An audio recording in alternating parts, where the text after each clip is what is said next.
బలంతోనూ దేవుని శక్తితోనూ సంపూర్ణ నిశ్చితోనూ మీ వద్దకు వస్తున్నప్పుడు వాటిని పొందుకునే ఎడల మీకు మేలు కలుగును.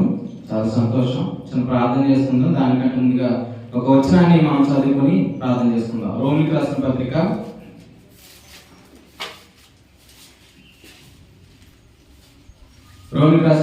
10వ అధ్యాయం 4వ వచనం. రోమిలికి రాసిన పత్రిక 10వ అధ్యాయం 4వ వచనం. విశ్వసించు ప్రతి వానికి నీతి కలుగుటకై క్రీస్తు ధర్మశాస్త్రమునకు సమాప్తి అయి ఉన్నాడు. ప్రభు స్తోత్రం. ప్రార్థన చేసుకుందాం. మహాపరిశుద్ధుడైన మా కన్న తండ్రి, నీ ఘనమైన నామమునకు వందనములు, స్తుతులు, స్తోత్రాలు. దేవుని ప్రత్యక్షత కూడికలకు నేను చేరి వచ్చాను. నీ ప్రత్యక్షతను మాకు అగపరచమని, దేవ నీ వాక్యం ద్వారా మీరు మమ్మల్ని దర్శించమని. ఏ వ్యక్తి విసర్జింపబడిన వాడు కాదు, ఏ వ్యక్తి తృణీకరింపబడిన వాడు కాదు. క్రీస్తునందు మమ్మల్ని ఎరిగిన ప్రభువా, ఈరోజు మీరు మా అందరితో మాట్లాడండి. మమ్మల్ని అందరికీ కూడా ప్రత్యక్షత ఇవ్వమని దేవతను ప్రేమించే వారికి నీవు కనుపరుచుకుంటానన్న దేవ నీ ప్రేమ మా హృదయంలో కుమ్మరించమని మా ప్రభువును ప్రియరక్షకుడైన యేసుక్రీస్తు ఉన్నతమైన నామం పేరిట ప్రార్థన తండ్రి. ఆమేన్. ఆమేన్.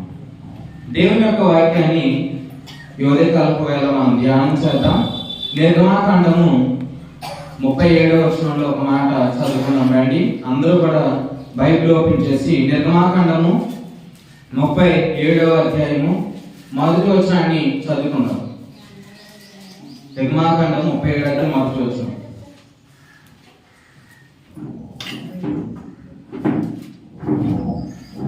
తీసారండి? నిర్గమాకాండం 37వ అధ్యాయం మొదటి వచనం. మరియు బెసలేలు తుమ్మకరతో ఆ మందసము చేసెను. దాని పొడుగు 2 మూరలున్నర, దాని వెడల్పు 3 మూరలున్నర, దాని ఎత్తు 3 మూరలున్నర. లోపటను వెలుపటను దానికి మేలిమి బంగారు రేకు పొదిగించి దాని చుట్టూ బంగారు జవను చేసెను. దానికి 4 బంగారు ఉంగరములు పోత పోసి ఒక ప్రక్కను 2 ఉంగరములు, ఎదుటి ప్రక్కను 2 ఉంగరములు ఉండినట్లు దాని 4 కాళ్ళకు వాటిని తగిలించెను. అలాగే 8వ వచనం కూడా చదువుకుందాం. ఒక్కొక్క కొనలను ఒక్కొక్క కేరూబును కరుణాపీఠంతో ఏకాండముగా దాని 2 కొనల మీద కేరూబులను చేశాను. ప్రభు స్తోత్రం. చూడండి, నిర్గమాకాండం 37వ అధ్యాయంలో మనం చూస్తుంది ఏంటంటే మందసం. అంతా చెప్పండి, మరలా చెప్పండి. మందసం. దేవుడు మందసాన్ని ఎలా చేయాలో చెప్పాడు అన్నమాట. ఈ మందసం గురించి మనం ఈరోజు చాలా జాగ్రత్తగా తెలుసుకుందాం. ఎందుకంటే ఈ మందసం గురించి ఒక అధ్యాయంలో రాయడానికి గల కారణం ఏంటంటే దీనినే క్రొత్త నిబంధన అని కూడా అన్నాడు. దీనిని ఏమన్నాడు? క్రొత్త నిబంధన. సో మందసాన్ని మీరు చూస్తే మందసం ఎలా ఉంటుంది అంటే ఒక పెట్టిలా ఉంటుంది అన్నమాట. మందసం ఎలా ఉంటుంది? ఒక పెట్టి. ఆ పెట్టి పైన ఏముంటుంది అంటే ఆ పెట్టి మూత ఏంటంటే కరుణాపీఠం, దానిపైన కేరుబులు ఉంటాయి. ఆ మందసం లోపల ఏముంటాయి అంటే 10 ఆజ్ఞలు ఉంటాయి. అలాగే చిగురించిన అహరోను కర్ర ఉంటుంది, మన్నాగల పాత్ర.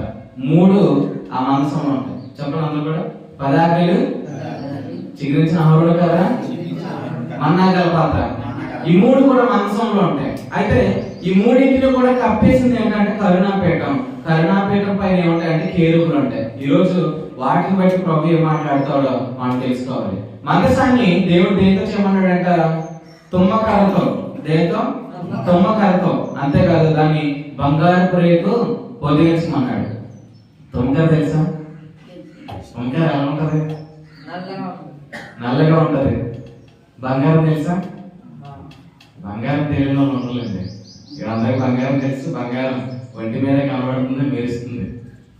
చూడండి, ప్రభు ఇలా చెప్తున్నారు ఏంటంటే, మోషే నువ్వు మందసాన్ని ఎలా చేయాలంటే తుమ్మకర్రతో చేయాలి. తుమ్మకర్రని ఏమంటారంటే అకాషియా ట్రీ అంటారనమాట. అంటే అది చాలా దృఢంగా ఉంటుంది. అంతేకాదు ఎక్కువ కాలం మన్నిక గలిదిగా ఆ కర్ర ఉంటుంది అన్నమాట. అంతేకాదు బంగారం గట్టిదా చెక్క గట్టిదా? బంగారం గట్టిదా చెక్క గట్టిదా? బంగారం గట్టిదా? మరి చెక్క గట్టిది. బంగారం ఎక్కువ కాలం ఉంటుందా చెక్క ఎక్కువ కాలం ఉంటుందా? బంగారం ఎక్కువ కాలం ఉంటుంది. చూడండి, చెక్క గట్టిదే, బంగారము ఎక్కువ కాలం ఉంటుంది. ప్రభు ఇలా చెప్తున్నారు ఏంటంటే, ఎక్కువ కాలము అది ఉండేటట్లు నువ్వు చెక్కతో చెయ్యి, గట్టిగా ఉండేటట్లు చెక్కతో చెయ్యి, అయితే ఎక్కువ కాలం ఉండేటట్లు బంగారు రేకు దానికి పొదిగించు. ఎందుకంటే ప్రభు ఒక ఉద్దేశం నిత్యమైనది. మనం చదువుకున్నారండి, నిర్గమాకాండము 27వ అధ్యాయంలో చూద్దాం ఒకసారి రండి. నిర్గమాకాండము 25వ అధ్యాయం 30 వచనం చదవండి. నిర్గమాకాండం 25:30. నిత్యమును నా సన్నిధిని సన్నిధి రొట్టెలను ఈ బల్ల మీద ఉంచును. నిత్యము అనే మాట పెట్టుకోండి, నిత్యము. అలాగే 27వ అధ్యాయము 20వ వచనం చదవండి. నిర్గమాకాండం 27వ అధ్యాయము 20వ వచనం. మరియు దీపము నిత్యము వెలుగునట్లు. చూడండి, నిత్యము ప్రభు యొక్క చిత్తం ఏంటంటే నిత్యము. నిత్యం ఉండేదే ప్రభు యొక్క చిత్తము. మనందరికి బాగా తెలుసు, ఆయన కృప నిత్యం ఉండును, ఆయన కృప నిరంతరము ఉండును. అంటే ప్రభు యొక్క చిత్తాన్ని ఈరోజు మనం గమనించాలి. ఎందుకంటే ఆయన యొక్క ఉద్దేశం అనేది నిత్యమైనది, ఆయన యొక్క ఉద్దేశం అనేది నిశ్చలమైనది. నిజంగా తన ప్రజల మీద తాను ప్రేమ చూపాలనుకున్నాడు, తన ప్రజల మీద తాను కరుణ చూపాలనుకున్నాడు. అందుకే ఆయన నిత్యం ఉండేదిగా ఆ మనసాన్ని నువ్వు చేయాలి. మోషే ఆయన చెప్పినప్పుడు బెసలేయుడికి ఆ ప్రత్యక్షత ఇచ్చాడనమాట. ఆ ప్రత్యక్షత ఇచ్చినప్పుడు ఆయన స్టార్ట్ చేశాడు ఆ పని చేయడం. అయితే ప్రభు యొక్క లేఖనాలను బట్టి కొత్త నిబంధనలో దాని గురించిన విషయాలు మనం చూద్దాం. హెబ్రీయులకు రాసిన పత్రిక నిత్యము అనే మాటను చూడండి. హెబ్రీయులకు రాసిన పత్రిక 9వ అధ్యాయము, హెబ్రీయులకు రాసిన పత్రిక 9వ అధ్యాయము, ఎవరైనా 11వ వచనం చదవండి.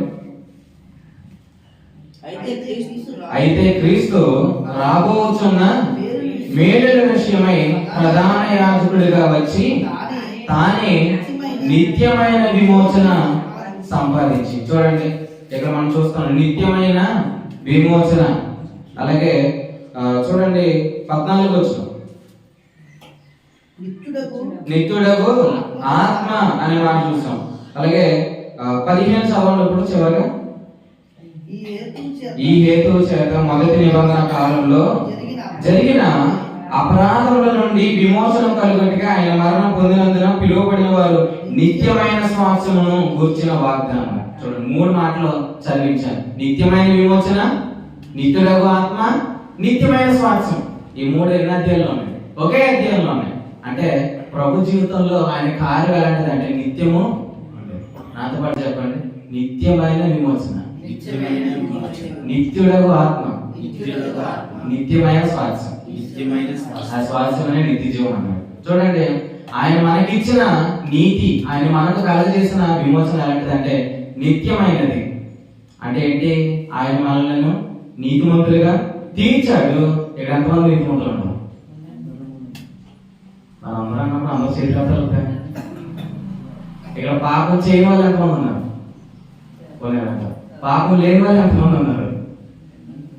మీరు ఆలోచించండి. దేవునికి వచ్చిన వర్తమానాన్ని ఈరోజు మనం గమనించాలి. ఆయన నిత్యమైన విమోచన అంటే ఏంటంటే ఆయన మనకిచ్చిన నీతి ఎలాంటిది అని అంటే అది నిత్యము ఉండేటువంటిది.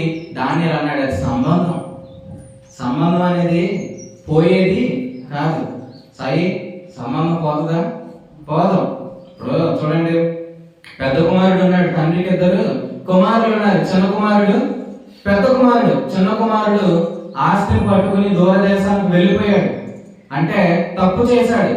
కానీ తిరిగి వచ్చినప్పుడు తండ్రి తనని ఎట్లా చేర్చుకున్నాడు అంటే కుమారుడిగానే. అంటే సంబంధం అక్కడ పోలేదు.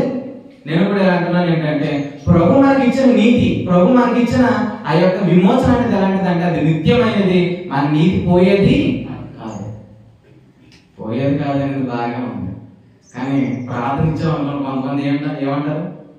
నేను ఘోర పాపిని, నేను ప్రధాన పాపిని, నేను దుమ్ముని ధూళిని. మరి ఆయన ఇచ్చిన నీతి నిత్యమైనది అయితే ఎట్లా ఎందుకు వస్తుంది ప్రార్థన అంటే? పెదాలతో మనం ఏం చేసాం? నిత్యమైనది అనేసాం. కానీ నిజానికి మనం యథార్థంగా ఒప్పేసుకుంటాం. ఏమని? అసలు ప్రభు నీ ఉద్యోగం కానీ విమోచన అది నాలో లేదు. అంతే కదా. ఇప్పుడు పాపిగా నేర్చుకోవడం కరెక్టేనా? ఒకవేళ కరెక్ట్ అయితే నిత్యమైన విమోచన అని అంటాడా? అనకూడదు. కానీ నిత్యమైన విమోచన అన్నాడు అంటే మనం ఎవరు? పరిశుద్ధులు. అంటే మన పరిశుద్ధత పోదు. మీరు కూడా ఇది ఆలోచించేయండి. ఎందుకంటే ఆయన చనిపోయింది మనం కొన్ని రోజులు పరిశుద్ధంగా ఉండడానికి మాత్రమే కాదు. చూడండి, ఈ ఆదివారం నుంచి వచ్చే ఆదివారం వెళ్ళేటప్పటికే ఆ పరిశుద్ధత పోయినట్టుగా కొంతమంది ప్రార్థన చేస్తారు. కానీ ప్రభువులు అంటాడు, ఆ మాట చదవండి, హెబ్రీ పత్రిక 10:14 చదవండి. హెబ్రీ రాసిన పత్రిక 10:14 వచ్చిన ఒక్క అర్పణ చేత ఈయన పరిశుద్ధపరచబడి వారిని సదాకాలమునకు సంపూర్ణులుగా చేసి ఉన్నాడు. ప్రభు స్తోత్రం. చూడండి, ఎన్ని అర్పణలు? శాంతం గారు, ఎన్ని అర్పణలు? ఒక్క అర్పణ పరిశుద్ధపరచబడి వారిని సదాకాలానికి ఏం చేసింది? సంపూర్ణంగా చేసింది. అంటే సదాకాలానికి మనం ఎవరు? సంపూర్ణం చేసింది ఏంటి? ఆయన అర్పణ. అంటే మన క్రియ కాదది. చూడండి, ఆయన చేసిన పుణ్యక్రియ రోమపత్రిక 5:17 ఆయన పుణ్యకార్యం మనల్ని ఏం చేసిందంటే సదాకాలానికి సంపూర్ణంగా చేసింది. దాంతో పాటు చెప్పండి, నేను సదాకాలమునకు సంపూర్ణుడును. సరే, నేను సదాకాలమునకు సంపూర్ణము. అది నిత్యమైన విమోచన. పాపిని ఎంచుకోవడం కరెక్టేనా మరి? ఎందుకు కరెక్ట్ కాదు? మాట చెప్పండి. మన నీతిమంతులు తీర్చబడిన తర్వాత మనలోకి ఎవరు వచ్చారు? పరిశుద్ధాత్ముడు వచ్చాడు. అందరిలోనికి కూడా పరిశుద్ధాత్ముడు వచ్చాడు. నమ్మిన వారందరికీ కూడా పరిశుద్ధాత్మ వరముగా అనుగ్రహించబడ్డాడు. అపోస్తలుల 2:40 సో పరిశుద్ధాత్మ దేవుడు మనం పొందుకున్నాం. అంటే మనం ఎవరు? పరిశుద్ధులం. ఆయన అప్పుడు ఆయన పేరే పరిశుద్ధాత్మ. అంటే ఆయన ఎవరు ఉంటాడు? పరిశుద్ధులలో ఉంటాడు. అంటే యేసుక్రీస్తు నమ్మిన తర్వాత మనం ఏమయ్యాం? నీతిమంతులుగా తీర్చబడ్డాం. అపోస్తలుల 15:9 విశ్వాసంలో ఉన్న హృదయ పవిత్రత పొందుకున్నాం. హృదయ పవిత్రత పొందినప్పుడు పరిశుద్ధాత్మ ఎవరిలోకి వచ్చాడు? మనలోకి వచ్చాడు. పేతురు రాసిన మొదటి పత్రిక 1:10 అంటే పరిశుద్ధాత్మ మన హృదయంలోకి వచ్చిందంటే మనం ఎవరు? నీతిమంతులు. ఇప్పుడు పరిశుద్ధాత్మ మన నుంచి వెళ్ళిపోతాడా? వెళ్ళిపోవడం. అంటే వెళ్ళిపోమంటే మనం ఎవరు? ఇలా చెప్తాను, మీరు చెప్పండి. పరిశుద్ధాత్మ దేవుడు ఒక వ్యక్తిని విడిచిపెట్టి, ఇప్పుడు పరిశుద్ధాత్మ దేవుడు ఇప్పుడు విశ్వాసి పాపం చేయడం ద్వారా పరిశుద్ధాత్మ దేవుడు ఆ వ్యక్తిని విడిచిపెట్టి వెళ్ళిపోతే ఆ వ్యక్తి పాపం అవుతాడు అవడా? అండి అర్థమవుతున్నా? ఎవరికైనా అర్థమవుతున్నా? నిద్రతో పై చేయండి. ఏమని? హల్లెలూయా స్తుతి మహిమ పాడకండి. చూడండి, మీరు చెప్పండి. ఒక వ్యక్తి విశ్వాస పాపం చేశాడు. విశ్వాస పాపం చేస్తే పరిశుద్ధాత్మ దేవుడు వెళ్ళిపోయాడు అనుకుందాం. ఆ వ్యక్తి ఏమవుతాడు? అంటే తాను చేసే పాపాలను బట్టి ఆ వ్యక్తి పాపం అయిపోతే పరిశుద్ధాత్మ దేవుడు వెళ్ళిపోతాడు. కానీ ప్రభువు చెప్పాడు, పరిశుద్ధాత్మ దేవుడు వెళ్ళడు. యోహాను ఎఫెసీ పత్రిక 4:30 విమోచన దినం వరకు మనం ఆయన యందు ముద్రించబడి ఉన్నాం. యోహాను సువార్త 14:14 చెప్పబడింది, మీలో ఎల్లప్పుడూ ఉండేటికి ఆదరణకర్తను మీలోనికి పంపిస్తున్నాడు. అంటే ఎల్లవేళలా ఆయన ఎవరిలో ఉంటాడు? మనలో ఉంటాడు. అంటే అంటాను, పరిశుద్ధాత్మ దేవుడు నీలో ఉన్నాడు కాబట్టి నువ్వెవరో పరిశుద్ధుడు. ఆయన నీలో ఉన్నాడంటేనే ఒక సూచన, ఒక నిదర్శనం ఏంటంటే నువ్వు పరిశుద్ధుడివి. కానీ మనం ఏమని ఒప్పుకోలేకపోతున్నాం? నేను పరిశుద్ధుడిని ఒప్పుకోలేకపోతున్నాం. ఎందుకంటే పాపం చేశాను కాబట్టి నేను పాపిని అయిపోయానేమో. కానీ ప్రభు ఇచ్చిన విమోచన నిత్యమైన విమోచన. దాని తర్వాత ఏంటి? నిత్యుడగు ఆత్మ. నిత్యమైన విమోచన పొందిన వాళ్ళు ఎవరున్నారు? నిత్యుడగు ఆత్మ. ఆత్మ ఎందుకున్నాడంటే నిత్యమైన స్వాస్థ్యంలోనికి నడిపించడానికి. ప్రభు స్తోత్రం కలుగును గాక. చూడండి, అంటే తన ప్రజల ఎడల నిరంతరం కృప కలిగినట్లు, తన ప్రజల ఎడల దేవుని కోపం పడకున్నట్లు దేవుడు ఏం చేశాడంటే ఒక కార్యం జరిగించాడు. ఆ కార్యం ద్వారా నిత్యమైన విమోచన కలిగింది. నిత్యమైన ఆత్మను పొందుకున్నాం. నిత్యమైన శ్వాసం కూడా ఇప్పుడు మనకి ఉంది. కాబట్టి మనం ఇలా ప్రార్థన చేయాలి. ఏమని? దేవా, నీవు నన్ను నీతిమంతురాలిగా తీర్చావు. ప్రభువా, నీవు నన్ను పరిశుద్ధిగా తీర్చావు. అసలు పాపి అనే ప్రార్థన చేయకూడదు. ఎందుకంటే నువ్వు పాపివి కాదు, నువ్వు పరిశుద్ధుడివి. మరి పాపం చేస్తే ఏం చేయాలి? పాపం చేస్తే పాపివి కాదు. కాదంటున్నారు ఏంటండి అని అనుకోకండి. మాట విసిరేయటం బాబు అనుకోకండి. కాదంటున్నానంటే పాపి కాదు, కానీ పెర్ఫార్మెన్స్ బాగాలేదు. అప్పుడు ఏం చేయాలా? ఆగు, ఆయన ఏం చేస్తాడు? 4 దెబ్బలు వేస్తాడు, అప్పుడు నువ్వు ఒత్తిగింది.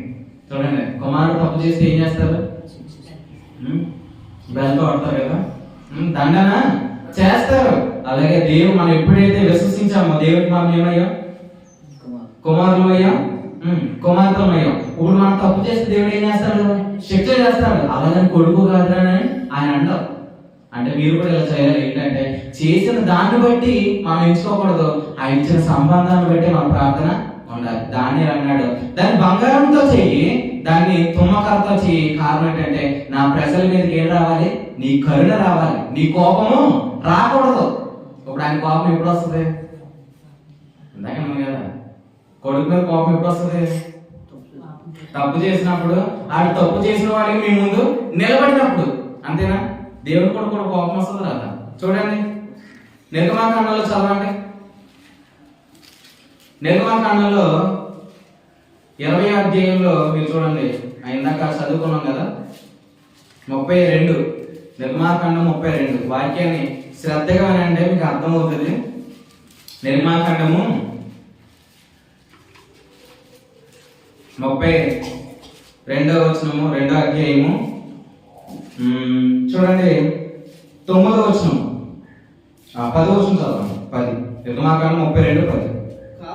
కావున నీవు ఊరకుండుము, నా కోపము వారి మీద మండును అన్నాడు.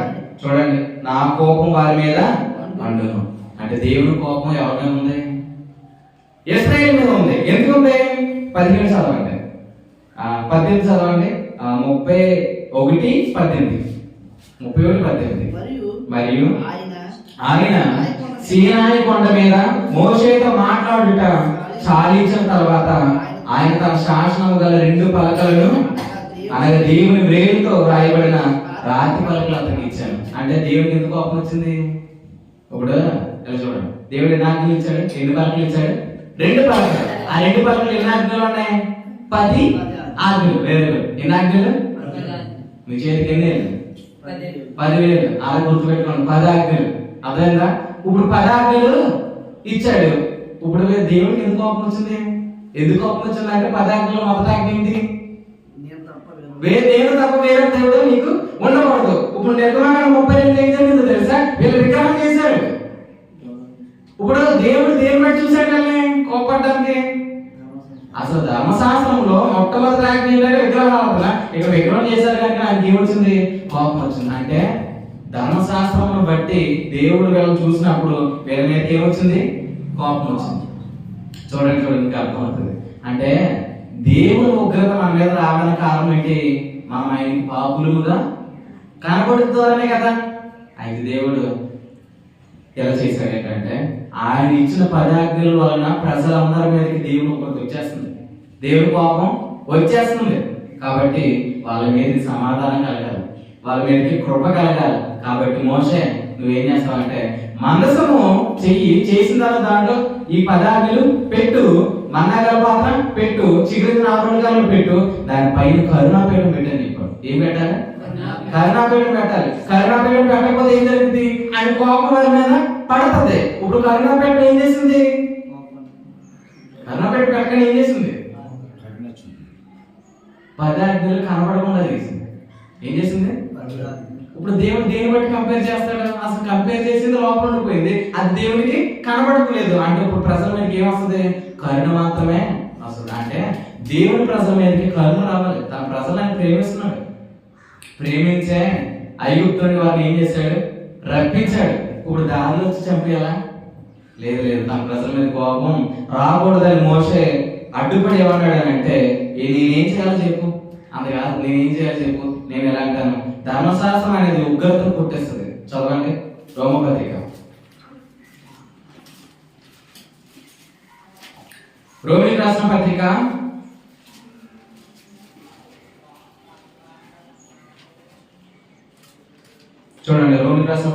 4వ అధ్యాయము చదవండి 15వ వచనం. ఏలయనగా ధర్మశాస్త్రము ఉగ్రతను పుట్టించును, ధర్మశాస్త్రం లేని యెడల అతిక్రమమును లేకపోవును. చూడండి, ధర్మశాస్త్రం ఏం పుట్టేస్తుంది? ఉగ్రత. ఉగ్రత అని అందరం ఉగ్రత. మేమేం పడాలి? నిద్రపోతున్న వాళ్ళందరి మీద పొడులు కాకనన్నా కొద్దిగా అవుతుంది అని అనాలి మీరు. చూడండి, ఉగ్రత మన మీద పడకూడదు, కానీ ధర్మశాస్త్రం ఏం చేస్తుంది? ఉగ్రత మన మీద పుట్టేస్తుంది. దేవుని ఒక ఉగ్రత మన మీద పడితే మనం ఏమవుతాం? ఏమండి, దేవుని ఒక ఉగ్రత మన మీద పడితే మనం ఏమవుతాం? మనం చనిపోతాం. కానీ చనిపోవటం ఆయన చిత్తము కాదు. అందుకే ధర్మశాస్త్రం 10 ఆజ్ఞలు ఏవైతే ఉన్నాయో అవి దేవునికి మనం ఎలా కనపరుస్తున్నాయంటే, ఇతడిలో ఒక లోపం ఉంది అని. అంటే నీకు ఇంకా ఒకటి కొదువుగా ఉన్నది. నువ్వు ఎన్నిసార్లు 10 ఆజ్ఞలు పాటించి నీతిమంతుడు అవ్వాలని ప్రయత్నం చేసినా ధర్మశాస్త్రం ఇలా చూపిస్తుంది ఏమని, ఇతనిలో ఇంకా ఒకటి కొదువా ఉంది. ఎవరిని యేసుక్రీస్తే కంపేర్ చేశాడు. మరి ధర్మశాస్త్రం ఇచ్చింది ఎవరు? ప్రభువే. శివాయకొండ మీద ధర్మశాస్త్రం ఇచ్చింది ప్రభువే. ఇప్పుడు అదే ప్రభు ఏమన్నాడు? నీకు ఇంకా ఒకటి కొదువా ఉంది. కాబట్టి నువ్వు ధర్మశాస్త్రాన్ని బట్టి ఏం అవ్వలేవు, నీతిమంతుడిగా తీర్చబడలేవు. అయితే చెప్పండి, అయితే అబద్ధం ఆడటం తప్ప మంచిదా? అబద్ధం ఆడటం కరెక్టేనా? కరెక్ట్ కాదు. అబద్ధం ఆడకుండా ఉండు అనేది కరెక్టేనా? అదే మాట్లాడండి. ధర్మశాస్త్రంలో ఉన్నవే కదా నేను అడుగుతుంటా, కొత్తగా ఆడతలేదు. చూడండి, కొత్తగా ఆడతలేదు. చూడండి, మీరందరూ కూడా నాకన్నా పెద్దవాళ్ళు పిహెచ్డీ చేశారు కాబట్టి అందుకే అడుగుతున్నాను. చూడండి, ధర్మశాస్త్రం ఉగ్రతను పుట్టేస్తున్నానంటే మరి చెప్పండి, అబద్ధం ఆడవద్దు అనేది మంచిదా చెడ్డదా? చెడ్డదంటారా? చెప్పండి, మీ ఇష్టం. ఇది ఏం చెప్పినా కరెక్టే. లవకుమార్ గారు మీరే ఉంటున్నారు. అబద్ధం ఆడవద్దు అనేది మంచిదా కరెక్టా? మంచిదేనా? తప్ప మంచిదే. ఎస్ఆర్ గారు మంచిదే అన్నారు. శాంతం గారు జెస్సీ ఏమంటున్నాను? అది జెస్సీ తప్పండి. జెస్సీ నీ వంటిది కాకపోయినే. చూడండి, అబద్ధం ఆడవద్దు అనేది మంచిది కాదు అని కొంతమంది అన్నారు, మంచిదని కొంతమంది అన్నారు. అసలు ధర్మశాస్త్రం ఉగ్రత పుట్టిస్తుంది అన్నాడా లేదా? అంటే నేను ఎలా అంటాను, మీరు అనుకున్నారు ఏమని? ధర్మశాస్త్రం బట్టి మనం నీతిమంతులు అవ్వాలని ప్రయత్నం చేస్తే ఖచ్చితంగా మనలో ఒక లోపమని చూపిస్తుంది. నేను ఎలా అంటాను, అబద్ధం ఆడవద్దు అనేది మంచిదైతే అసలు కొత్త నిబంధనలు యేసుక్రీస్తు రావాల్సిన అవసరం ఎందుకు? అంతే కదా. ఒక మాట చెప్పనా, అసలు ధర్మశాస్త్రం ఎందుకు పెట్టుకున్నాడు దేవుడు? ఈరోజు మన టాపిక్ బట్టి మందసం లోపల పెట్టాలి. లోపల పెట్టి అందరికీ కనబడాలి కదా. కానీ కనబడకుండా దేవుడు ఏం చేయమన్నాడు? కరుణాపీఠంతో మూసేయమన్నాడు. అంటే అబద్ధం ఆడవద్దు అనేది మంచిదైతే ఎందుకు మూసేయమన్నాడు? ఇప్పుడు కనబడతాను కదా, అందరూ చదువుకుంటారు. అంతే కదా. అంటే కనబడితే అందరూ చదువుకుంటారు, చదువుకుని అరే అబద్ధం ఆడబడతారు అనుకుంటారు. కానీ దేవుడు అన్నాడు కనబడకుండా మూసే అన్నాడు. ఎందుకు అన్నాడు? అంటే అబద్ధం ఆడవద్దు అనేది మంచిది కదా. జాగ్రత్తగా ఉంది. అబద్ధం ఆడవద్దు అనేది మంచిదే, కానీ అది మనకు మంచిది కాదు. అర్థమైందా? క్రీస్తునందు మనందరం ఏమైనా దేవుని నీతి. కొరింథీయులకు రాసిన 2వ పత్రిక 5వ అధ్యాయం 21 క్రీస్తు మనం ఆయన యొక్క దేవుని నీతిని అదునట్లు పాపం ఎరుగని ఆయన పాపముగా చేశాను అన్నాడు. అంటే ప్రభువులు చెప్తున్నారు ఏంటంటే అబద్ధం ఆడవద్దు అని ఆజ్ఞ మంచిదే, కానీ ప్రాబ్లం ఎక్కడుందంటే మనలోనే ఉంది. అదేనండి, మన శరీరంలో ఉందంటే పాపం అనేది ఉంది, కానీ మనం ఏం కాదంటే పాపులు కాదు. అర్థమైతే కదా. మన శరీరంలో ఉంది పాపం ఉంది, కానీ మనం ఏం కాదు పాపులు కాదు. ఇది అడగాలి ఖచ్చితంగా. పౌలు గారు ఇలా అంటున్నారు, ఏమంటున్నారంటే నా శరీరం అది మంచిది ఏది నివసింపదని నేను ఎరుగుతున్నాను, అయినను క్రీస్తునందు నేను దేవుని నీతి అంటున్నాడు. కారణం ఏంటంటే మనం అనుకుంటున్నాం ఏమనంటే నా సామర్థ్యం బట్టి నేను పరిశుద్ధంగా జీవించగలుగుతాను, నా ఎఫర్ట్ని బట్టి నా సామర్థ్యాన్ని బట్టి నేను అబద్ధం ఆడకుండా బ్రతకగలుగుతాను, దొంగతనం చేయకుండా బ్రతకగలుగుతాను, తప్పుడుగా ఆలోచించకుండా బ్రతకగలుగుతాను అని మనం అనుకునే ఇప్పుడు ఏం జరుగుతుంది అని అంటే తప్పు జరిగిపోతుంది. చేయగోరు మీరు చేయగోరు కీడు చేస్తాం. కానీ ప్రభువు అన్నాడు దాని కరుణాపీఠం దాన్ని మూసివేశాడు. అనగా మొట్టమొదట వాక్య భాగం చదువుకున్నాం, విశ్వసించే ప్రతి వారికి నీతి కలుగుటకే క్రీస్తు ధర్మశాస్త్రంకి ఏమైనాడు అంటే సమాప్తి ఉన్నాడు, అంటే కరుణాపీఠంతో మూసివేశాడు. కాబట్టి ఈ రోజు మీరు ఆలోచన చేయండి, మన ఎడల ఆయన కరుణ ఉండును గాక. ఆమేన్. ఆయన కృప మన ఎడల నిత్యము ఉండును గాక. అందుకే కరుణాపీఠం ఏం చేశాడు? మూసివేశాడు. నాకు 10 ఆజ్ఞలు ఇచ్చే ప్రభువా అని అంటే ఆయన ఏమంటాడు? ఎందుకు ఇస్తాడు? నువ్వు కరుణాపీఠం అడిగావంటే, నువ్వు 10 ఆజ్ఞలు అడిగావంటే నాకు చెప్పలేకపోద్ది. నీ దగ్గర ఇంకా ఓపిక ఉంది, ఆ ఓపిక అయిపోయే వరకు ఆయన కార్యం చేయలేడు. ఇలా అంటాను, ప్రభుని విశ్వసించిన తర్వాత నువ్వు జీవించాల్సింది దేవుని శక్తితో. ఎవరి శక్తితో? దేవుని శక్తితో. అందుకే దేవుని ఆత్మను ఇచ్చాడు, అందుకే దేవుని వాక్యం ఇచ్చాడు. క్రీస్తే దేవుని శక్తి, దేవుని జ్ఞానమై ఉన్నాడు. ఇప్పుడు దేవుని శక్తితో జీవించాల్సిన వ్యక్తులు వాక్యం అనుకోండి ఏమనుకుంటున్నారు? నా శక్తితోనే నేను బ్రతుకుతాను అనుకుంటున్నారు. కానీ ఓడిపోయారంటాం. అయ్యో నేను అంత దౌర్భాగ్యుడు, అయ్యో అని ఎప్పుడు అంటాం? అసలు ఎన్నిసార్లు చేసినా సరే ఫలితం రాకపోతే ఏమంటాం? అయ్యో అంటాం, అంతే కదా. కానీ ఇప్పుడు అయ్యో అనవలసిన వారు కాదు. ఎవరన్నారు అయ్యో అని? పౌలు గారు అన్నారు. పౌలు గారు అయ్యో అంటే మీరేమనుకుంటున్నారు?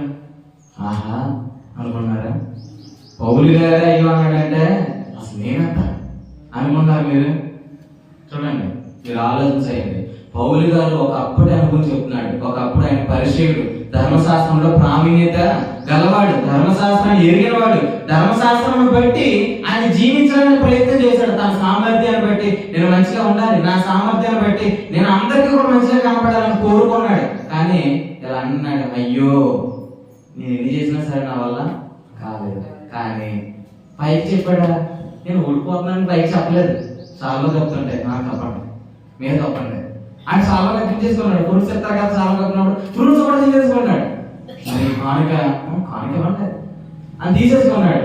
కానీ లోపల తన మనసులే ఉంది, అయ్యో నేను అంత దౌర్భాగ్యుడిని, ఇటు మరణంలోని శరీరం నుంచి నన్ను ఎవరో విడిపించాను. ఓడిపోతున్న వాడే పౌలు గారు. కానీ కొత్త నిబంధనలకు వచ్చిన తర్వాత చెప్పాడు, ఆ సత్యాన్ని రివీల్ చేశాడు. నా శరీరంలో మంచిది ఏదీ లేదు, అయితే నేను శరీరాన్ని అనుసరించవలసిన వాడు ఉంటాను. దాని కరుణాపీఠంతో దేవుడు మూసివేశాడు. కారణం ఆయన కరుణ నా మీద ఉండినట్లు. నిత్యమైన విమోచన మనకి ఇచ్చాడు, నిత్యమైన ఆత్మ మనకి ఇచ్చాడు, నిత్యమైన శ్వాస మనము పొందినట్లు. మీరు కూడా ఆలోచించండి. మన సామర్థ్యం చేత మంచిగా బ్రతకాలనుకునే కొలిది మనం ఏమవుతాం అంటే పడిపోతాం. కారణం ఏంటంటే మనం ఈ శరీరంలో ఉన్నాం. ఈ శరీరంలో ఏముంది? పాప నియమము. చెప్పండి అందరూ కూడా, పాప నియమం అనంటే పాప నియమం. మీ పక్కతో చెప్పండి, పాప నియమం. అది ఎక్కడ ఉంది? ఎక్కడ ఉంది అది? మీరు ఎక్కడ ఉన్నారు? మీరు శరీరంలో ఉన్నారు కదండి. అదే అనాలి. ఇప్పుడు పాప నియమం శరీరం ఉంది, అదే శరీరంలో నేనున్నాను. మరి నువ్వు ఆలోచించగలుగుతావు? దానికి నేచర్ ఉంది. ఏది చేయాలనుకుంటామో అది చేయలేం. ఈరోజు ప్రార్థనకు వచ్చారంటే అందరూ వచ్చారా? ఎందుకు రాలేదు? యాక్టివేట్ అయింది అనమాట. మీరు రండి అంటేనే ఆ రాకుండా ఉండిపోయారు. చూడండి ఎలా అంటాను, అబద్ధం ఆడవద్దు అనే ఆజ్ఞ ఆ నిర్మాకాండంలోని దేవుడు ఇచ్చినప్పుడు మరి ఆ ఆజ్ఞను బట్టి అబద్ధం ఆడకుండా ఉండగలనుకుంటే కొత్త నిబంధనలు ఆయన ఈ మాట అంటాం, నీతిమంతుడు లేడు ఒక్కడు లేడు అంటాం. అర్థమైందా? అంటే అబద్ధం ఆడటం అనే దాంట్లో ఏముంది? లోపం ఉంది. ఆ లోపం ఏంటంటే అక్కడ ప్రభు లేడు. అక్కడ ఏం లేడు? ప్రభు లేడు. అక్కడ ప్రభు శక్తి లేదు. ఆయన శక్తి లేకుండా నువ్వు ఎలా బతుకుతావా?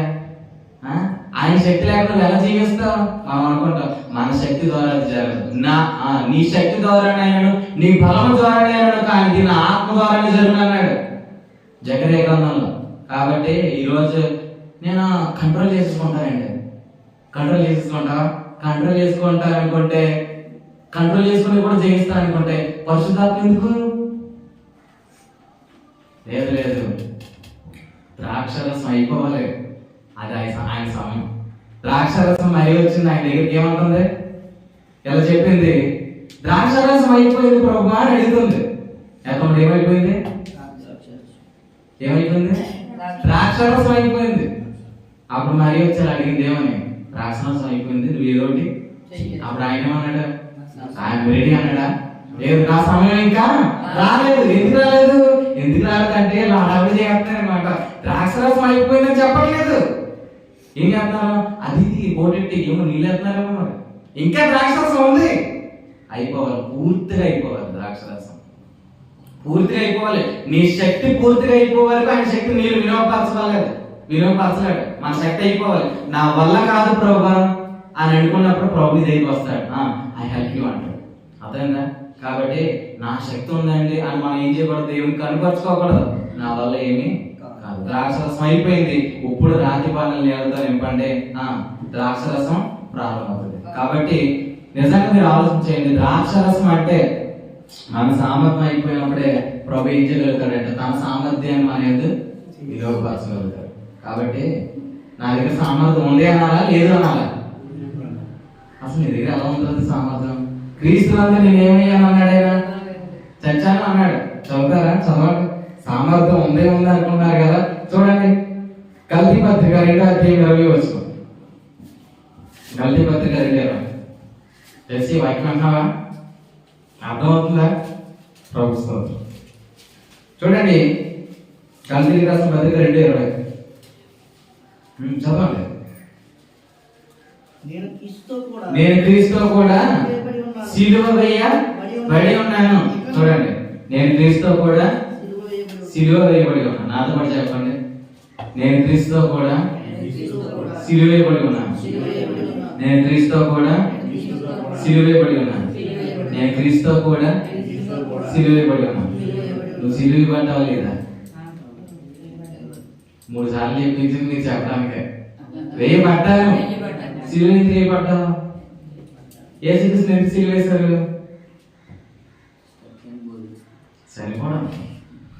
ఎందుకు సిలువ వేశారు? చనిపోవడానికి. అంటే ప్రభువు చెప్తున్నారు ఏంటంటే, మనం క్రీస్తు చనిపోయాము అని అంటే మన బలం కూడా ఏమైపోయింది? చనిపోయింది. మన తెలివి కూడా ఏమైపోయింది? చనిపోయింది. మన సామర్థ్యం కూడా ఏమైపోయింది? నేను బిఎస్సి చదివానండి అని అంటే అది కూడా చచ్చింది. ఏం చెప్పను? అంతే కదా. లేదండి నాకు 40 సంవత్సరాల ఎక్స్పీరియన్స్, అది కూడా క్రీస్తు ఏమైంది? చచ్చింది. అర్థమైందా? నా దగ్గర చాలా టాలెంట్ ఉందండి, అది కూడా ఏమైంది? చచ్చింది. ఎందుకు చచ్చిపోయిందనంటే ఇక నువ్వు అనుభవించాల్సిన దేవుని శక్తి. కాబట్టి నీ సామర్థ్యం ఉంటే నువ్వు ఆ శక్తిని ఏం చేయాలో అనుభవించాలి. ఒక 2 ఇల్లులు ఉన్నాయి, ఆ 2 ఇల్లు చూపించి నేను ముగిస్తాను. చూడండి, మత్తయి సువార్తలో దేవుని గురించిన వాక్యం చదువుతానండి. మత్తయి సువార్త 7:24.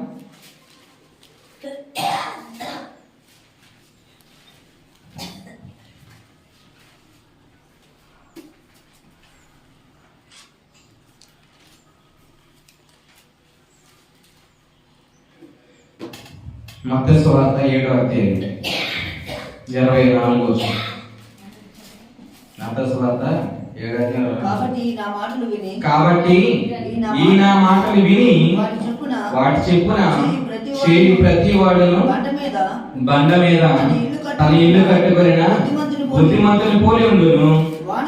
వాన కురిసెను, వరదలు వచ్చెను, గాలి విసిరి ఆ బండ ఆ ఇంటి మీద కొట్టాను, గాని దాని పునాది బండ మీద వేయబడింది కనుక అది పడలేదు. చూడండి, 2 ఇల్లులు ఉన్నాయి ఇక్కడ. ఒకటి బండ మీద కట్టబడిన ఇల్లు, 2 ఇసుక మీద కట్టబడిన ఇల్లు. బండ మీద కట్టబడిన ఇల్లు ఎవరు అంటే 24.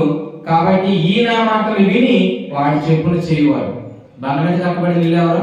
ఆయన మాటలు విని వాటి చెప్పున చేసేవాడు. చూడండి, అతను ఎలా ఉన్నాడంటే బండ మీద కట్టబడిన ఇంటిని పోలిన వాళ్ళు ఉన్నారు.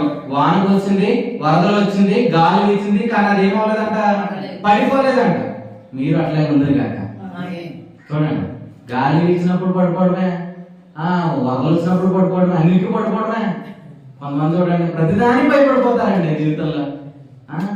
ఏమీ వాళ్ళ జీవితంలో ధైర్యం ఉండదన్నమాట.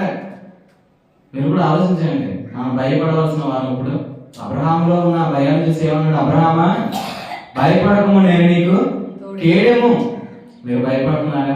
అయితే దేవుడు ఎలా అంటున్నాడు? భయపడకూడదు. కారణం ఏంటంటే మీరు బండ మీద ఉన్నారు. మీరు ఎక్కడున్నారు? బండ మీద ఉన్నారు. ఆ బండ ఎవరంటే ప్రభు అయిన యేసుక్రీస్తు. ఆయన కదిలిపోని బండ, ఆయన సజీవమైన బండ. చూడండి, ఆయన నిత్యుడగు బండ, నిత్యుడగు తండ్రి. మీరు ఆలోచించండి. అయితే ఇంకో ఇల్లు ఉంది, ఆ ఇల్లు చూడండి. ఇసుక మీద కట్టబడిన వాళ్ళు ఎవరంటే ఎవరు? చదవండి. మరియు ఈ నా మాటలు విని వారి చెప్పున చెయ్యని ప్రతి వాడు ఇసుక మీద తన ఇల్లు కట్టుకొని బుద్ధిహీనుని పోలి ఉన్నాడు. చూడండి, బండ మీద కట్టబడిన ఇల్లు ఎవరు? వింటాడు, ఆయన మాట వింటాడు, విని చేస్తాడు. ఇసుక మీద కట్టబడిన వాడు ఎవరు? వింటాడా? వింటాడు. కానీ చేయడు. ఇప్పుడు ఆ వ్యక్తి వినడానికి ఆ వ్యక్తి విన్నాడు, ఈ వ్యక్తి విన్నాడు, కానీ ఆ వ్యక్తి చేస్తాడు, ఈ వ్యక్తి చేస్తాడు. ఎందుకు ఎందుకు వ్యక్తి చేయలేకపోతున్నాడు, ఆ వ్యక్తి చేయగలుగుతున్నాడు. ఎందుకు?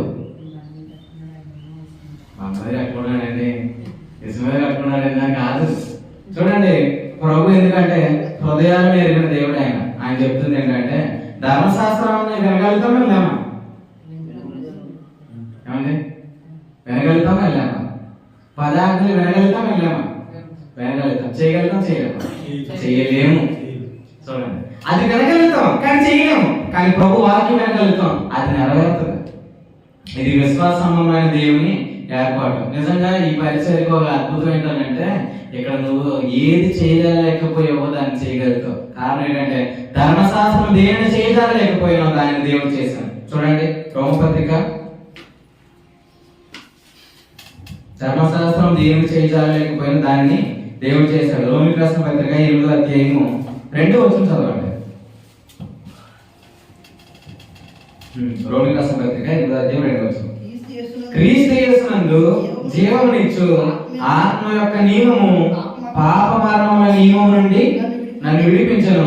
ఎట్లాగా ధర్మశాస్త్రం దేనిని చేయలేకపోయినా దానిని దేవుడు చేశాను. ధర్మశాస్త్రం ఏం చేయలేకపోయింది? అది మనకి నీతిని ఇవ్వలేకపోయింది. ధర్మశాస్త్రం బట్టి మన నీతిమంతులుగా తీర్చబడలేకపోతే, ఒకవేళ తీర్చగలిగే సామర్థ్యం అనుకుంటే ఖచ్చితంగా ప్రభు ఈ లోకానికి రావాల్సిన అవసరత లేదు. ఇంకో విషయం ఏంటంటే ధర్మశాస్త్రం జీవితాన్ని కూడా మనకి ఇవ్వలేదు. అంటే ప్రభుని నమ్మిన తర్వాత కూడా కొంతమంది ఏం చేస్తున్నారు? వాళ్ళ సామర్థ్యాన్ని ఆధారం చేసుకున్నారు. మనకెలా తెలుస్తుంది? వారు వినట్లేదు, ఆయన సన్నిధికి రావట్లేదు. అంటే ఏంటి? They have a confidence. ఏంటా కాన్ఫిడెన్స్? నేను బ్రతికేయగలను. కానీ ఇది వింటే జీవిస్తాం, కానీ వినుట క్రీస్తు గురించిన మాట అయితేనే జీవించగలుగుతాం. వినుట వలన విశ్వాసం కలుగును, వినుట క్రీస్తు గురించిన మాట వలన కలుగును. ధర్మశాస్త్ర సంబంధమైన బోధ దగ్గర వారు వినగలుగుతారు, కానీ వారు ఎప్పటికీ చేయలేరు. కానీ ఈ వాక్యము ఏం చేస్తుందంటే వారు విని మరిచివారు కాక అన్నాడు. కాబట్టి ఆ మాట కూడా చదువుతారా? చదవాలి. యాకోబు రాసిన పత్రిక 1వ అధ్యాయము 25వ వచనం. అయితే స్వాతంత్రమునిచ్చు సంపూర్ణ నియమములో తేరి చూచి నిలకడగా ఉండేవాడెవడో వాడు విని మరిచివాడు కాక క్రియలు చేయవాడు ఉండి తన క్రియలో ధన్యుడు. స్వాతంత్రం ఇచ్చు సంపూర్ణ నియమం అనండి. పెద్దదైపోయింది ఒకటి అయితే సింపుల్ గా చెప్తాను. స్వాతంత్రం ఇచ్చు సంపూర్ణ నియమము. ఇదే బండ మీద కట్టబడతాం ఇల్లు అంటే ఇక్కడ విన్నవాడు మర్చివాడు కాక ఏం చేస్తాడు? క్రియ చేయవాడు అంటే క్రియల ధన్యుడు అవుతాడు. కాబట్టి మీ జీవితం కట్టబడాలంటే ఏం చేయాలి? వినాలి. ఎందుకంటే ధర్మశాస్త్ర సంబంధమైన బోధ వింటారు, కానీ వాళ్ళు ఏం చేయలేరు. ఎంత అనుకున్నా అది వాళ్ళ వల్ల కాదు. కానీ స్వాతంత్ర నియమించంలో వాడు వింటాడు. ఏం చేస్తాడు? చెయ్యాలి కాదు, చేస్తాడు. ఎట్లా చేస్తాడంటే దేవుని శక్తి ద్వారా. పెద్దరాసిన మొదటి పత్రిక 1:5 ఉంది. కలల కాలం ముందు బయలుపరచబడుటకు సిద్ధముగా ఉన్న రక్షణ మీకు కలుగునట్లు, అనగా విశ్వాసము ద్వారా దేవుని శక్తి చేత కాపాడబడు మీ కొరకు. దేవుని శక్తిని మీరు పొందుకుంటారని మీరు పొందుకుంటారు కాక, దేవుని బలం చేత మీరు నింపబడుతుంది కాక. ఆమె చెప్పండి, మళ్ళీ నేను చెప్పాలా? మీరు చెప్పండి. దేవుని శక్తి చేత మీరు నింపకూడదు కాక. కాబట్టి మీరు భయపడకండి. అసలు అబద్ధాన్ని నేను ఎలా తెలియజేయాలి? నువ్వు దాంతో పోరాడుకో, నువ్వు వాక్యం విను. దాని విషయంలో నీకు అత్యధికమైన విజయం ఉంది. అబద్ధాల విషయంలో మనకేముంది? విజయం ఉంది. ఎవరైనా చెప్పండి, పరిశుద్ధంగా బతకడం కష్టమా సులువా?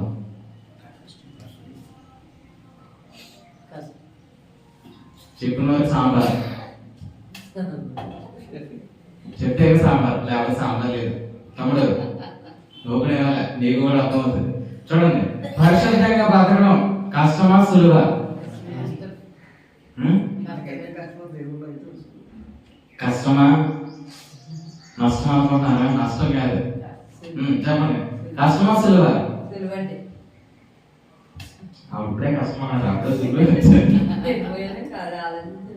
చూడండి, నా కాడి శివును నా భారము ఇది. పరిశుద్ధంగా బ్రతుకునే ఎవరి కష్టం? నువ్వు అనుకుంటే కష్టం, కానీ ఆయన చేయాలనుకుంటే సులువు. అర్థమైందా? మీరు అనుకోకండి ఏమని నేను బ్రతకాలని, అది మనం బ్రతికేది కాదు, ఆయన బ్రతికించేది. ఎందుకంటే ఆదాము జీవించు ప్రాణి, కానీ ఆయన జీవింపజేసే ఆత్మ. కాబట్టి ఆయన నీలో ఉన్నాడు కాబట్టి నేనేం చేస్తాడు? జీవింపజేస్తాడంటే. నిజంగా మీరు ఇలా ఆలోచించేయండి, ఎక్కడ ఓడిపోతున్నారో అక్కడ ఆయన మిమ్మల్ని జీవింపజేస్తాడు, ఎక్కడ మీరు బలహీనంగా ఉన్నారో అక్కడ ఆయన బలపరుస్తాడు. చూడండి, కాబట్టి మీరు ఇలా ఆలోచించేయండి, నేను చేయాలి కాదు, ప్రభు నువ్వే చెయ్యి. అదే నేను ప్రేమించేస్తానండి. ప్రేమించేస్తావా? ఎలా ప్రేమిస్తావు? ప్రేమ ఏ బలం? ఏ బలం? ప్రేమ ఆత్మఫలం అండి. ప్రేమ ఏ బలం? గలతీ పత్రిక 5:22 ఆత్మఫలం ఏమనగా ప్రేమ, సంతోషము, సమాధానము, దీర్ఘశాంతము, దయాలత్వము, మంచితనం, విశ్వాసం, సాత్వికం, ఆశ్చర్యకరం. ఆత్మఫలంలో ఫలం మొదటి ఫలం ఏంటి? ప్రేమ. ఈ ప్రేమ నువ్వు ఆత్మఫలం. అది నువ్వు తెచ్చుకోవాలి బాబా. నువ్వు తెచ్చుకున్న ప్రేమ ఏమవుతుంది అంటే తగ్గిపోద్ది అనమాట. ఆ పెళ్లిలో వాళ్ళు పెట్టిన ద్రాక్షరసం ఏమైపోయింది? అయిపోయినట్టుగా నీ జీవితంలో కూడా ప్రేమ ఏమవుతుంది? తగ్గిపోతుంది. ఆగలేకపోతున్నానండి మా ఇంట్లో. ఎందుకు ఆగలేకపోతున్నాం? ఒకప్పుడే చెప్తుంది ఏమైంది, ఈవిడే మా ఆయన చాలా ప్రేమించాడు మొదట్లో. ఇప్పుడు ఏమైంది ఆ ప్రేమ? ఇప్పుడైతే ఆగలేకపోతున్నానండి. అంటే నువ్వు దేని బట్టి ప్రేమించావు? అదే మరి నీ సామర్థ్య ప్రేమతో తగ్గిపోతుంది. మరి అది అయిపోయే ద్రాక్షరసమే. మరి చూడండి, సంతోషంగా ఉన్నావా? చాలా సంతోషంగా ఉన్నానండి, నేను పరిచయం చేస్తాను వెళ్తున్నాను అనమాట. స్వాస్థ్యానికి వెళ్తున్నాను. మొదట్లో అంటారు ఏమని, ఎలా ఉన్నారంటే చాలా బాగున్నానంటే. తర్వాత వాకింగ్ చెప్పిన తర్వాత అయ్యారు ప్రార్థన చేయలేదు. మరలా ఎందుకు ప్రార్థన చేయమంటున్నాం? మాకు ఇప్పుడు బయట పడుతుంది అనమాట. ఇప్పుడు జీవితాలు ఏమున్నాయి అనేది కూడా ఇప్పుడు చెప్తారు. నీ సామర్థ్యం చేత ఎక్కువ కాలం ప్రేమించడం. ఎంతకాలం ప్రేమిద్దామంటే పౌలు గారు కూడా ఏం చేశారు? ప్రేమించాడు లేదా? జీవితాన్ని ప్రేమించాడు. మరి అన్ని జనులు ఏం చేశాడు? క్రిస్టియన్ ఏం చేశాడు? చంపేశాడు లేదా? అంటే ఆ ప్రేమ ఎంతవరకు లిమిటెడ్ గా ఉంది. చూడండి, ఆ ప్రేమ ఎంతవరకు ఉంది? లిమిటెడ్. అంటే మీరు అనుకుంటారు భారతదేశం నా మాతృభూమి, భారతీయులందరూ నా సహోదరులు, కానీ విశ్వాసం అది కాదు. విశ్వాసం అంటే ఏంటి? పాకిస్తాన్ లో కూడా ప్రేమించాలి, అది మరి విశ్వాసం. చూడండి, ఎందుకు మతం అనేది ఏం చేస్తే ఒక బౌండరీ పెట్టింది. నువ్వు ఎక్కడ వరకు ప్రేమించాలి? నిన్ను వారు నీ పొరుగువాడిని ప్రేమించు. నీ పొరుగువాడు ఎవరు? యూదుడే. కాబట్టి యూదునే ప్రేమించాలి పౌలు గారు అనుకున్నారు. కానీ అసలు మతం అనేది ఏం చేస్తున్నారు? ఒక బౌండరీ పెట్టింది. వీళ్ళ వరకే మతం మనం ప్రేమించాలి, వీళ్ళ వరకే మనం ఏం చేయాలి? గౌరవించాలి, వీళ్ళ వరకే. అసలు మతం అనేది బౌండరీ పెట్టింది, కానీ ప్రేమ బౌండరీలు ఉండవు. ప్రేమ భేదము చూపదు. చూడండి, ఆ ప్రేమతో మనం ప్రేమించినప్పుడు మనం ఎలా ఉంటాం? చాలా సమాధానం. మన శత్రువుని కూడా ప్రేమించడం కష్టం కాదు, సులువే. ఎప్పుడు నువ్వు వాక్యం పొందుకో, అప్పుడు అది సులువు. పొందుకోనందుగా నువ్వు ప్రేమించేస్తానంటావు, కానీ ఆయన నటించేస్తారు. కొంతమంది ఏం చేస్తారు? ఎంతకాలం నటిస్తావు? పౌలు గారు నటించారు ఏమని? నేను ప్రేమిస్తున్నానని. కానీ పౌలు గారు అన్నారు, అయ్యో నేను ఎంత దౌర్భాగ్యుని, నేను ప్రేమించాలనుకున్నాను కానీ నేను ప్రేమించలేదు. అది నిజమైన ప్రేమ కాదు. బైబిల్లో మూడు విధాలు చెప్పాడు ప్రేమ. నిజమైన ప్రేమ, యథార్థమైన ప్రేమ, స్వార్థం లేని ప్రేమ. చెప్పండి, నిజమైన ప్రేమ, యథార్థమైన ప్రేమ, నిష్కపటమైన ప్రేమ అన్నాడు. ఈ ప్రేమ నాకు ఉపదేశం ద్వారా కలిగింది. సేవకులు కూడా వర్తమానం చెప్పినప్పుడు మాట చెప్పారు, ఉపదేశ సారం విధంగా పవిత్ర హృదయం నుండి, మంచి మనసాక్షి నుండి, నిష్కపటమైన విశ్వాసం నుండి కలుగు ప్రేమే. చూడండి, కాబట్టి ఇది తగ్గిపోయే మహిమ కాదు, తగ్గిపోయే ప్రేమ కాదు. ఈ రోజు ప్రేమించాలని చెప్పి రేపొద్దున మర్చిపోయే ప్రేమ ఇది కాదు. కారణం ఏంటంటే ఇది ప్రభు యొక్క ప్రేమ. తగ్గిపోయే ప్రేమ ఎక్కడ ఉంది? ధర్మశాస్త్రంలో ఉంది. అందుకే దాన్ని ఏం చేశాడు? కరుణ ప్రేమంతా మూసివేశాడు. నీ మీద ఆయన ప్రేమ ఎక్కువగా ఉండాలి, తక్కువగా ఉండాలనుకుంటున్నావా? ఎక్కువగా ఉండాలి వద్దా? కాబట్టి ఎక్కువగా ఉండాలంటే నువ్వు ఈ రోజు నుంచి మూసే. ఏంటి? నీ సామర్థ్యం. నేనుగా నా వల్ల కాదండి అని నువ్వు అనుకున్నప్పుడు ఆయన నీతో మాట్లాడతాడు. కరుణాపేట నుంచి ఏమొస్తుందో తెలుసా? ఆయన స్వరం వస్తుంది. చివరిగా ఈ మాట చెప్పి నేను ముగించేస్తాను. ఆటలు వస్తున్నాయి, ఆటలు ఎట్లా? సరే చూడండి ఒకసారి సంఖ్యాకాండం.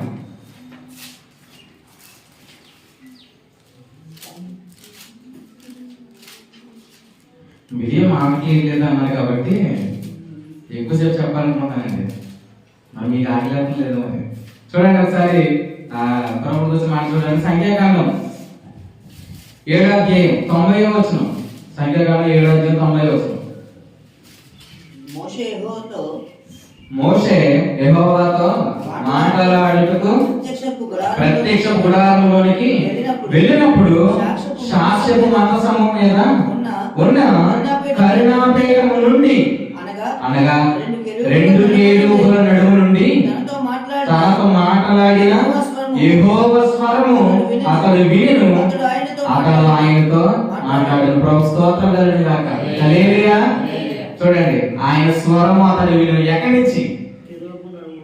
కెరూబుల నడుము నుంచి. అవి ఎక్కడ ఉన్నాయి? కరుణాపీఠము మీద నుండి. అంటే నేను ఎలా అంటున్నాను, మీకు స్వరం ఎక్కడి నుంచి రాబోతుంది? కరుణాపీఠం నుండి రాబోతుంది, ధర్మశాస్త్రం నుండి కాదు. ధర్మశాస్త్రాన్ని అంత మోసపోతాం. ఏమని ఎలా మోసపోతాం అంటే అది మీ వల్ల కాదు. కానీ ప్రభువు అన్నాడు ఆయన స్వరం మీకు ఇస్తాడు. స్వరం ఉన్న చోట ఏముంటది? జీవం ఉంటది. యోహాను సువార్తలో ఆయన ఎలా అన్నాడు, నా గొర్రెలు నా స్వరం విను. అదే రెఫరెన్స్ కింద చెప్పాడు. ఏంటంటే నేను గొర్రెలకు జీవము అది సమృద్ధి కలగజేయడానికి ఇదిగో నేను వచ్చిన. ఆయన స్వరమే జీవం. చెప్పండి చెప్పండి. స్వరమే జీవము, స్వరమే జీవము. కాబట్టి ఆయన స్వరం వినాలి అని కోరుకోండి. ప్రభువా నువ్వు నాతో మాట్లాడు, నేను వింటాను. నువ్వు నాతో మాట్లాడు. ఇలా చెప్పండి, దేవునితో చెప్పండి. ప్రభువా నువ్వు నాతో మాట్లాడు, నేను వింటాను. నేనేమి చేయలేను నా సామర్థ్యం చేత. చూడండి, ఆయన స్వరం మీద ఎక్కొస్తే చాలు. ఒక రోజు ఆయన స్వరం రాకనే బయలుదేరిపోయాడు. ఎవరు? పీటర్. అపోస్తలుడు పీటర్ ఎక్కడ బయలుదేరాడు? ఆయన స్వరం రాలేదు. రాకుండానే ఎలా అంటున్నాడు, ఇదిగో నేను చేపలు పడదామని వెళ్తున్నాను, నాతో ఎవరు వస్తారు అని అంటే శిష్యులందరూ కూడా ఏం చేశారు? చేప పడడం మీద. నాతో చేప పడడానికి ఎవరు వస్తారు? వస్తారా చేప పడడానికి? ఆయన స్వరం వచ్చిందా చేప పడమని? రాలేదు. రాకుండా వెళ్ళకూడదు. ఇప్పుడు ఎతను అనుకున్నాడు, ఏమనుకున్నాడు? ఉన్నాడు యేసుక్రీస్తు వెళ్ళిపోయాడు పరలోకానికి. ఆయన చనిపోయాడండి. చనిపోయిన తర్వాత స్టార్ట్ అయింది ఈ ప్రోగ్రామ్. ఏ ప్రోగ్రామ్? చేపలు పట్టే ప్రోగ్రామ్. ఇప్పుడు వెళ్తున్నాడు. ఈయన అలవాయి కాదు. ఏమన్నాడు? నాకు వచ్చేది ఎవరని అడుగుతున్నాడు. ఈయన వచ్చానంటే మరి మనందరం కూడా మరి చెయ్యాలి కదని చెప్పి వీళ్ళ కూడా బయలుదేరారు. ఎన్ని చేపలు పట్టాయి? రాత్రి అంతా ప్రయాసపడినా ఎన్ని చేపలు పట్టాయి? ఎందుకు పనులు చెప్పండి. ఎందుకు పర్లేదు సాయి? ఎందుకు పర్లేదు? ఆ రోజు చేపలు, ఆ రోజు నేను లేనండి అక్కడ. నువ్వు లేవా? సరే అయితే ఎస్ఐ గారు చేపలు ఎందుకు పర్లేదు? మీరేమనుకున్నారు చేపలు ఎందుకు పర్లేదంటే? ఆ రోజు చేపలు పేతురుతో ఆడుకున్నాయా, పడుకున్నాయా? రాత్రి అంతా వేసారు కాబట్టి పడుకుని ఉంటాయి అనుకున్నారా? చేపలు పడుకుంటే లేదు నాకైతే తెలియదు. కానీ ఆ రోజు పడకపోవడమే మంచిది. ఎందుకు చెప్పనా? ఒకవేళ పడిపోయి అనుకోండి, వాళ్ళు పేదలు ఏమనుకుంటాడు? దేవుడు చెప్తాను వేరుగా వెళ్ళినా సరే నా చేతిలో కార్యం చేస్తుంది అనుకుంటాడు. అందుకే ప్రభు ఏమన్నాడు? చేప పడకూడదు. మీరు కూడా అనుకోండి, ప్రభు నీ చెప్తాను వేరుగా వెళ్తే అసలు నా జీవితంలో ఏ ఆశీర్వాదం అనుకుంటారు. అలాగా అనుకో. ఎలా అనుకోండి, ప్రభు నీ చిత్తాన్ని వేరుగా వెళ్తే నాకు ఎక్కువ దెబ్బలు పడదు కాక. ఎందుకు దెబ్బలు పడతాయంటే? ఎందుకంటే అదే మనకు మేలు. అసలు దేవుని చిత్తానికి వేరుగా వెళ్తున్నప్పుడు కూడా చాలా ఆనందంగానండి. చాలా ఆనందం ఉన్నావా? చాలా ఆనందం ఉండలేవు. ఆయన చిత్తాన్ని వేరుగా వెళ్తే నువ్వు అనుకుంటావు ఆనందంగా ఉన్నానని అనుకుంటావు. కానీ రేపు పొద్దున్న తెలుస్తుంది ఏమని? అసలు అది ఎంతో బాధని. ఆయన స్వరం నీ దగ్గర లేనప్పుడు, ఆయన మాట దగ్గర రానప్పుడు, ఆయన వర్తమానం వినలేనప్పుడు, నువ్వు బయలుదేరినప్పుడు నీ జీవితంలో ఒక చేప కూడా పడకుండా ఆయన చేస్తాడు. ఇప్పుడైనా నువ్వేం చేయాలి? ఉదయం అయింది, యేసుక్రీస్తు వచ్చారు. యేసుక్రీస్తు వచ్చినప్పుడు అడిగినాడు, పిల్లలారా భోజనం మీ వద్ద ఏమైనా ఉన్నదా? చెప్పండి, భోజనం మీ వద్ద ఏమైనా ఉందా? మీ దగ్గర ఉందా లేదా? చెప్పండి, నా దగ్గర లేదా అంటే మరి పర్లేదు. ఎక్కడ మీ దగ్గర ఉందా? ఏమన్నా తెచ్చుకున్నారంటే చెప్పారు కదా, సైకిల్ ఆల్రెడీ వచ్చిన వారికి ఉంటాయని చెప్పారు కదా, కాబట్టి మీరేం తెచ్చుకోలేదు. చూడండి, ఏమైనా ఉన్నదని ఎందుకు అడిగాడు అంటే ఏమి పడకుండా ఆయన చేశారు కాబట్టి. ఇప్పుడే యథార్థంగా ఒప్పుకోండి. ఏమని? నీ దగ్గర ఏమైనా ఉందా? నా దగ్గర ఏమి లేదు ప్రభా అని యథార్థం. ఈ యథార్థత లేకపోతే మనము మోసపోతాం. డాక్టర్ గారి దగ్గరికి వెళ్ళినప్పుడు ఏమనాలి? యథార్థత చెప్పాలి. ఏమని? ఇక్కడ తగిలిందండి. అయ్యో గారు చెప్పకూడదు, ప్రారంభానికి చెప్పాలి. కోర్టులో కూడా ఏం చెప్పాలి? నిజాలే చెప్పాలి. అంతే కదా. కోర్టుల్లో నిజాలు, అందరూ నిజాలు చెప్తే ఇంకెలా ఉంటుంది? అందరు నిజాలు ఏం చెప్పరు కోర్టుల్లో అండి. వాళ్ళందరూ కూడా ఒట్లు పెట్టేస్తారు అన్నమాట. వాటి మీద ఒట్లు పెట్టేస్తారు. అతను నిజమే చెప్తున్నాను అంటాడు, ఇతను నిజమే చెప్తున్నాను అంటాడు. ఇతరులు ఎవరు నిజం చెప్తున్నారు?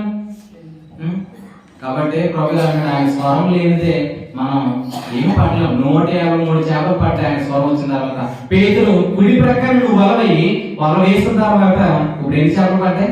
153 అనండి. ఏంటి మళ్ళీ చెప్పండి. అవి మీ వలలో పడులు కాదు. చూడండి, 153 గొప్ప చేపలు పడ్డాయి. ఇప్పుడు చేపలు పడిన తర్వాత వల తెగిపోయిందా? తెగకుండా కాపాడు.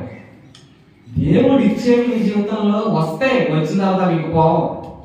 ఒకవేళ ఇప్పటివరకు నీ జీవితంలో చేపలు ఉన్నాయేమో, అవి పోయినాయి అంటే అది దేవుని చిత్తం కాదని అనుకోండి. ఖచ్చితంగా మీరు అంటున్నాను ఏంటంటే ఆయన స్వరం విడుదలవుతున్నప్పుడు మీ జీవితం ఎంత మధురంగా ఉండబోతుందో తెలుస్తుంది. ఆయన స్వరం విడిచిపెట్టి వెళ్ళిపోతే మనమే నష్టపోతాం. నయోమి ఏం చేసిందంటే బెత్లెహేమును విడిచి మోయాబునకు వెళ్ళింది. నయోమి అని అర్థం ఏంటి? నయోమి అని అర్థం ఏంటి? నయోమి అని అర్థం మధురము. కానీ తిరిగి వచ్చిన తర్వాత చెప్తుంది ఏమని? అయ్య బాబు నయోమి నన్ను అలా పిలవకు, నా పేరేంటి? మాన అని అంటది. మాన అంటే ఏంటి? చేదు. అంటే ఎందుకు మధురముగా వెళ్ళింది ఆవిడ? ఇప్పుడు మారా అని అమ్మంటుంది. చేదు అనుకోవాలి ఎదురైంది ఆయన స్వరం. ఇప్పుడు బెత్లెహేము విడిచిపెట్టింది. బేత్ అంటే ఏంటి? ఇల్లు. ఇంటిలో ఏముంటది? జీవం ఉంటది. ఎందుకు జీవం ఉంటది? ఇంటిలో తండ్రి ఉంటాడు. తండ్రి మనల్ని ఏం చేస్తాడు? పోషిస్తాడు. ఇప్పుడు తండ్రిని ఇంటిని విడిచిపెట్టి దేవుడు స్వరాన్ని విడిచిపెట్టి ఆ మోయాబు దేశానికి వెళ్ళింది. అక్కడ ఏముండదు? ఆయన స్వరం ఉండదు. మరి ఆయన స్వరం లేనప్పుడు ఎలా కాపాడబడతాం? తన 2 కుమారులు చనిపోయారు. తన భర్తను కూడా పోగొట్టుకుంది. ఇప్పుడు ఒంటరిగా వచ్చింది. కానీ ఒంటరి కాదు. ఎవరు వచ్చారు? మన రూతు కూడా వచ్చింది. అప్పుడు ఆవిడ అంటుంది, నేను మోసపోయాను, ఆయన స్వరం లేని చోటకి వెళ్ళిపోయి నేను నష్టపోయాను. ఇప్పుడైతే నాకు బుద్ధి వచ్చింది, ఇప్పుడు మారా అని అంటారు. కానీ ప్రభుత్వ పిల్లలు ఆలోచించిన ఆయన స్వరంలో విడిచి మీరు ఎక్కడికి పోవద్దు. మీరు ఎలా కోరుకోండి, ప్రభు నా శక్తి ద్వారా జరగలేదు, నీ ఆత్మ ద్వారానే జరుగును, అవి నా జీవితంలో జరిగించి ప్రభు ఈ రోజు నుంచి వేడుకోండి. ఆయన సంబంధాన్ని విడిచిపెట్టాను లేదు. పిల్లలారా అన్నాడంటే ఏంటి? పిల్లలారా అన్నాడంటే ఏంటి? సంబంధము. అంటే పిల్లలు కాకుండా పోలేదు, తప్పు చేశారని పిల్లలారా. కానీ భోజనం మీ వద్ద ఏమైనా ఉందా? ఏమీ లేదు. ఆ రోజు కుడి ప్రక్కన వాలేమన్నాడు. కుడి ప్రక్కన వాలేసిన తర్వాత ఏం జరిగింది? 153 చేపలు పట్టాయి. అంటే రాత్రి అంతా. రాత్రి అంటే ఏంటి? చీకటి. సూర్యోదయం అంటే ఏంటి? వెలుగు. చీకటి అంటే ఏంటంటే ధర్మశాస్త్రం. అక్కడ ప్రయాసపడినప్పుడు ఒక్క చేప కూడా పడలేదు. వెలుగులోకి వచ్చాడు. సూర్యోదయం అయింది, వెలుగు వచ్చింది. వెలుగు వచ్చిన తర్వాత ఇప్పుడు ఏమైంది? 153 గొప్ప చేపలతో నింపుకుంటే మీరు చీకటి నుండి వెలుగు రండి, ఆయన మిమ్మల్ని నింపుతాడు. ఆమేన్. ఖచ్చితంగా మీ అనుభవాలు నింపబడదు కాక మీరు ధైర్యంగా ఇక పేదల సమాధానం చెప్పకుందరు కాక ఏం చెప్పాడు ఆయన? నా దగ్గర ఏమీ లేదు. అప్పుడు మీరు ఇప్పుడు నేను ఎలా అంటాను? నాకు దేవుడు అన్ని చేస్తున్నాడు. నిజంగా మీరు ఇలా సాక్ష్యం చెప్పుకోవాలి. ఏంటంటే నేను ఈ వాక్యం అయిన తర్వాత కోపపడటం మానేస్తానండి అని చెప్పుకుంటాను. కోపపడతాం మానేస్తాం, అబద్ధం ఆడతాం మానేస్తాం, అసూయపడతాం మానేస్తాం. యెహోవా దయాళుడని మీరు చూసి ఉన్నాయి కదా. సమస్తమైన దుష్టత్వం నుండి, సమస్తమైన కపటం నుండి, వేషధార నుండి, అసూయ నుండి మనం మానేస్తాం. కాబట్టి ఆయన రుచి ఏంటో మనకి ఏమవ్వాలి? అర్థం కావాలన్నమాట. అందుకే మీరు ఇలా ఆలోచించారు. అందుకే బంగారం వాడాడు, తుమ్మకర్ర వాడాడు. ఆ రెండింటిలో మందసం చేశాడు. ఎందుకు? అసలు ఇప్పుడు కూడా మనిషికి అనుకోకూడదు, తన సామర్థ్యాన్ని ఆధారం చేసుకోకూడదని. అది దేవుని యొక్క సంకల్పము. అందుకే దాని ధర్మశాస్త్రం అనేది ఏంటంటే పాత్రలకు మరిన్ని విషయాలు మనం తెలుసుకుందాం. ఒకటి ప్రభుత్వ మాటలు మీ అందరి హృదయాల్లో దీవించి ఆస్వాదించం కాక. ఆమె ప్రార్థన చేసుకుందాం. మహాపరిశుద్ధుడైన మా దేవా, నీ గమన నామం కొన్నాడు దేవాని పిల్లలకు కొన్ని మాటలు దయచేసాం. దేవ తండ్రి మీరే మాకు అనుగ్రహించారు. అందుబట్టి స్తోత్రాలయ్యా. నీ స్వరం లేకపోతే నా ప్రభా మేము ఏమీ లేని వారమే. దేవ మా సామర్థ్యం చేత మేము ఏమి సాధించలేని వారమే. ఈరోజు పరిశుద్ధంగా జీవించాలని మనిషి అనుకునే కొలది పాపంలో పడిపోతున్నాడు. కానీ నీవైతే ఆ ధర్మశాస్త్రమును దేవతండ్రి నీవు కరుణాపీఠంతో మూసివేసి కరుణాధారముగా నీ కుమారుడైన యేసుక్రీస్తును మాకు బయలుపరుస్తున్నాను. నీకు వందనాలు. ఆయన ఎరిగినప్పుడే మేము ఈ లోకంలో పరిశుద్ధముగా జీవించగలుగుతాం. ప్రభా, తగ్గిపోయే ప్రేమ, తగ్గిపోయే మంచితనం, తగ్గిపోయే సంతోషము సంబంధించిన వారు కాదు. నీ కృప నిత్యమైనది, మా ఆనందము నిత్యమైనది ఉండినట్లు కృప చూపించండి. దేవ, నీ ప్రేమ నిత్యమైనది, మా యొక్క ప్రేమ నిత్యముగా ఉండినట్లు నీ ప్రేమ మా హృదయంలో కుమ్మరించమని దేవ, నిత్యమైన విమోచన, నిత్యులకు ఆత్మ, నిత్యమైన శ్వాసము ఈ అనుభవాలు మేము పొందినట్టు కృప చూపించమని కరుణాపేటం నుండి వస్తున్న ఆ స్వరం మేము కోల్పోవద్దు గాక. దేవా, నీ యొక్క అద్భుతాలు మేము చూచుదుము గాక, నీ కార్యాలు మేము చూచుదుము గాక. మమ్మల్ని అందరినీ బలపరచండి. పేతురు చీకటిలో నుండి, ధర్మశాస్త్రం నుండి తన సామర్థ్యం మీద ఆధారపడి దాతలతో వలవేశాడు. తన అనుభవాన్ని వాడాడు, కానీ ఒక్క చేప కూడా పడలేదు. ప్రభా, మేమైతే క్రీస్తునందు సిలువే పడి ఉన్నాం. మా సామర్థ్యం లేదు, నీ స్వరం దయచేయి. కుడి ప్రక్కన వలవేయమని మీరు చెప్పారు. కుడి ప్రక్కన వలవేసి నీ అద్భుతాలు చూసినట్లు నీ కృప చూపించమని, మమ్మల్ని తృప్తిపరచమని, నీ మాటలు నీ పిల్లలందరి హృదయాలు దీవించి ఆస్వాదించమని, నీ కను నీ స్వరం చేత దర్శించమని క్రీస్తు యేసు నామమున పేరిట ప్రార్థన అడిగి వేడుకుని ప్రార్థిస్తున్నాం మా తండ్రి. ఆమేన్, ఆమేన్, ఆమేన్. సో దేవుని మీ అందరికీ కూడా వందనాలు చెల్లించుకున్నాను. అందరికీ వందనాలండి. దేవుడు మిమ్మల్ని దీవించింది.